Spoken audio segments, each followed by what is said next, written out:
Racist cop tries to arrest black toddler, then finds out his grandfather is the police captain. It was supposed to be a peaceful afternoon at the park, children running, swings creaking, and laughter echoing through the trees. But in an instant, joy turned to fear when a white officer marched across the grass, suspicion etched into his face, and confronted a little boy who was barely 3 years old. His toy truck clutched in one hand. The toddler looked up in confusion as the cop's voice grew sharp, accusing, demanding, treating him as if innocence could be criminal.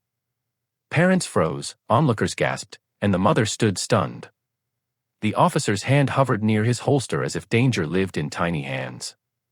Nobody knew yet that the boy's grandfather, the highest authority in the department, was only one phone call away. The toddler's world was small and pure. To him, the park was a kingdom. The slide was a mountain, the sandbox a construction site, and the toy truck his grandfather had given him was his greatest treasure. His mother brought him here often, not only to play but to breathe. Life as a single parent was not easy, but her father, the captain, was her anchor. A man who had spent decades clawing his way up the ranks, who had seen injustice wear a badge and vowed to fight it from within. He spoiled his grandson whenever he could, but most of all, he promised him safety.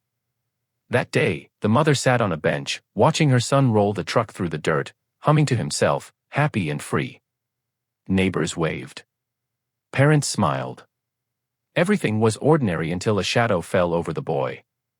The officer's voice cut through the air, accusing the child of suspicious behavior. The absurdity froze everyone. But the cop's tone carried no humor. He claimed the boy fit the description. Fit the description of what?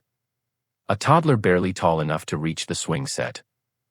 The mother rushed forward, pulling her son close. She told the officer he was her child, just a little boy. The officer ignored her, his suspicion louder than reason. He reached for the boy's arm, and the toddler cried out in fear.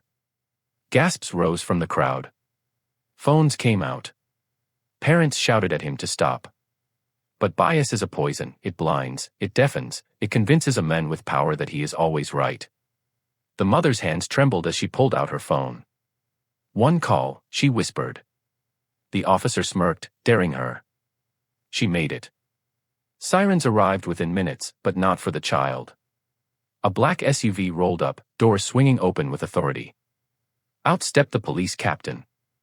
A tall man, presence sharp as steel, his badge gleaming not just with rank but with decades of hard-earned respect. The crowd parted.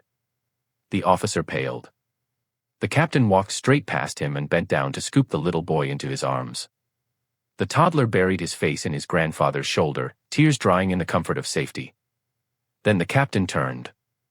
His gaze pinned the officer in place. The park fell silent. The officer stammered excuses, claiming he was just doing his job. But his words rang hollow, drowned out by the memory of a child's cry. The captain demanded his badge and gun, right there, in front of the crowd, in front of the child who would one day understand that his innocence had been defended. The climax struck like thunder. The crowd erupted in applause, relief, and even tears. The officer was led away, stripped of the authority he had abused. The captain held his grandson tighter, his face both fierce and broken. Fierce with anger at what had almost happened. Broken with the knowledge that his own flesh and blood had nearly become another victim of the prejudice he had spent his life fighting. In the days that followed, headlines screamed the story. Some called it shocking. But for many black families, it was not shock, it was confirmation of what they already knew. Innocence alone does not protect you when bias wears a badge. The only difference this time was that the boy's grandfather had power, and he had used it not to shield his family, but to demand accountability. The captain didn't stop with one firing. He launched reforms, investigations, and training programs. He spoke openly at community meetings, not hiding behind his title but owning his anger as both a leader and a grandfather. He made it clear, racism would find no shelter under his command. The mother, though grateful, carried a quiet sorrow. She had watched her child's joy turn to fear in seconds. She had seen innocence treated as guilt. No mother should. But she also carried strength. Strength that came from knowing her father had stood for her son, and that together, they had exposed a truth too many wanted to ignore. The little boy would grow up remembering that day not for the fear, but for the lesson, that dignity must be defended, that prejudice must be called out, and that silence is complicity.